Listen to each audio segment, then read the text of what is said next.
Hey, good morning. Grant here. Woke up around 3 a.m. just thinking about God and where the lines come in from evolution to righteousness.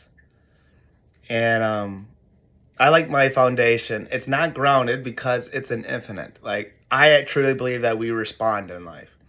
Like, if there's many dimensions you've seen me dead, or I'm not talking, or I just don't exist. And if you do see me, I'm here now. Even if there's a material world out there where I have a hyphen and a death year, we're still here together. I'm staying here with you, and I believe this, and I really do. I don't ever die. I'll just respond. And then even in like this real life and material wise, I've I've thought and felt and seen and transformed in ways where I've already have died before. I think I've died a lot of times in response and actually feel evidently and have evidence within my own database that that is true. But to convey that to someone who believes death is an absolute and it's defiant and you only have this amount of time, which is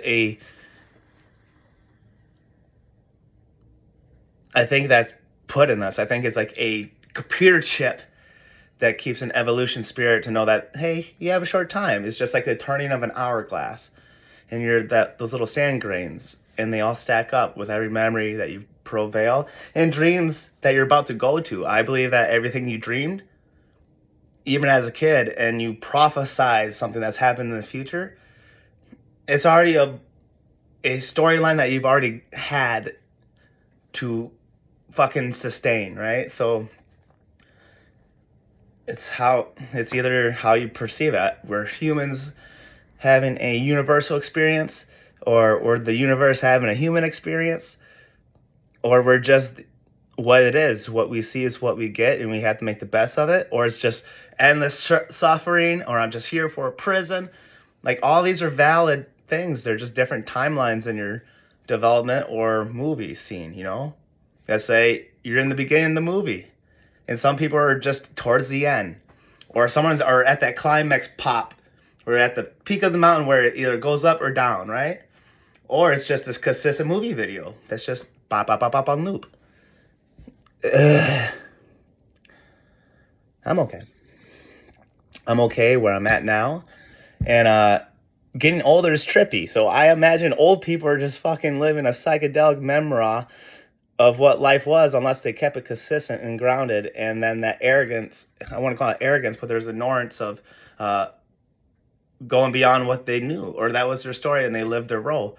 But there's so much out there, they didn't have to go out there anyway. So there's no arrogance, but there's bliss and arrogance. So like, I don't need to go be a fisherman out on crazy oceans. Not my thing. I'm going to be arrogant about that. Keep me away from the fishing boats, right? Because that's not my ease of access in life. Then I sit down on that too. Do we just justify the way we live? We have to, like, geographically. Like, I'm not by the ocean, I'm not eating fish. My current situation is I ordered delivery almost weekly. I am accustomed to the redundancy. So I'm also like a kid, you need to take an iPad away.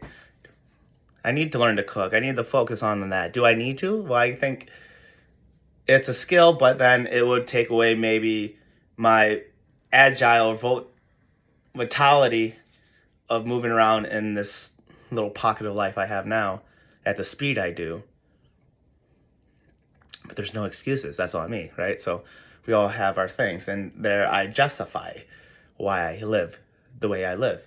And we all do this. We do this to everything from the religions we choose, from the jobs and hats we wear, from who we like or what we think is right or wrong in the duality context.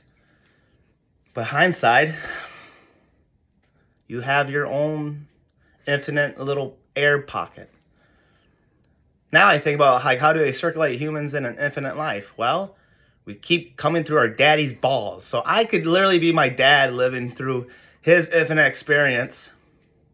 Not the name, not the thing, but the concept and the memories that carried all the way through that bloodline. Like, I'm carrying that code. And my mom, same thing. Like, I'm carrying both of them. Those two equals one. So now I have to like live their lives. And that's a lot to bring into the world. But it's part of the game. Like, I love life, so I would want to continue on. So it's quite unique. Because I have a hard time thinking like, you're done.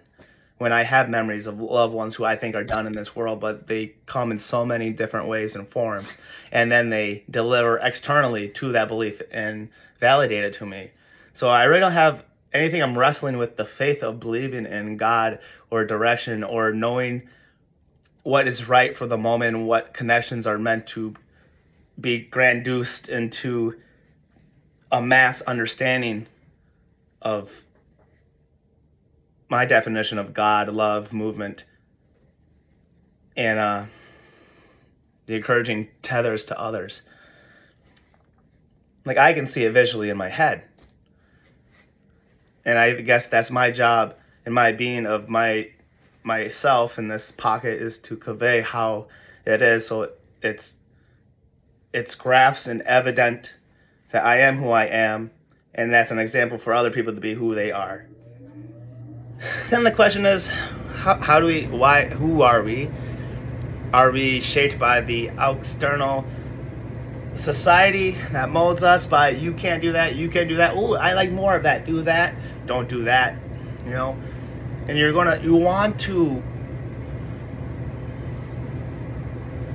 want those roles to be there and steady together and work together. But sometimes we don't have that. We have like fault lines and plates that will go under and over. And sometimes that's just how it is in pressure. But just know within time, they can always weave into each other. And then hindsight, you have this connecting, beautiful thing that's consistently circulating and it's moving and it's still. But then we have the centerpiece making sure it's going. And then, it gets tired sometimes. Sometimes the one who's keeping this going has to rest. But it doesn't mean that it has to end. It can always come back. We're all on our pillars. Oh, there's another conflict, but let's dance into it. And as long as the movement of both left and right is there, and the circulation and movement is going, the space will be filled. Another fork in the road when I think of infinite is infinite plus one. Like the numbers, they're not ending. That's one way to believe. Or there's a certain amount of numbers. So this is like two things. So I think that's where the righteous line is. I've heard there's nothing new under the sun. And then I think about like the doctors who are 0.1 and you feel in that space, but they're always afraid of that 0.1. That's the empty void that we all move into to make this whole picture just move perfectly, because it's all amount and it's all about filling the space. And just like sand, if you fill in that one space, something will drop, then boom. Then that makes me really think that nothing's alive but the space, and it's just continuously moving because there's this little piece of space in this box, or it has to be contained somehow. So those might be the righteous lines of having that becoming that little small space where you can move within the little sand move. Or there's that evolution where there's an infinite part of numbers. Like I live a life, I make a different thing because that space that moves comes in with a different Yahtzee cup of what fills in that space. So like the sand that was all the way on the top and all the way on the bottom, and after thousands of millions and whatever measurements of years or numbers, eventually, let's say all this space moved and it took that much time, and you zoom in and all of a sudden one grain is sand on top, one grain on bottom, they eventually got in that space, and it's a whole new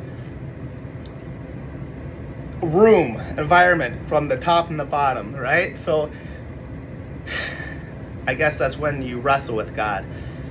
Like, do I want more? Plus one, want more, add more, thinking it's me that's doing it. Well, no, that'd be the other way around. Or I am the space. Or you're neither. None of it's alive, and it's just circulating in the movement of, honestly, movement.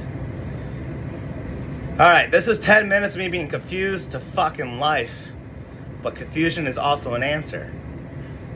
It's considerate that you're thinking of all sides over. And I didn't have to speak about sin this time. I think we know the righteous line. All right.